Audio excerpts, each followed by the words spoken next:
6 મહિનાનું બાળક હોય, બોલતા શીખ્યું ન હોય, એની માં ક્યાંક બહાર ગઈ હોય, એની કજીએ ચડ્યું હોય, એ રોતું હોય, એને માધુરી દીક્ષિત ચડે તો એ છાનું ન રહે.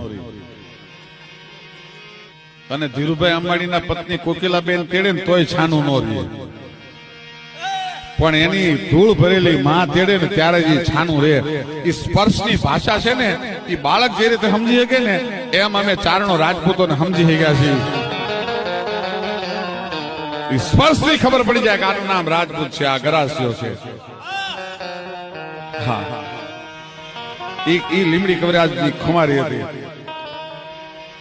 जैसे अपनी जननी को पिछानत बाल अबूत, तैसे चारण क्षत्रिया पिछानत शरीर शुद्ध. जो हमें राजपूत शुद्ध होय અને મારામાં શુદ્ધ લોહી હોય તો બે ના શુદ્ધ લોહી ભેળા થાય તો દેહ ને ટેસ્ટી જે વાત છે.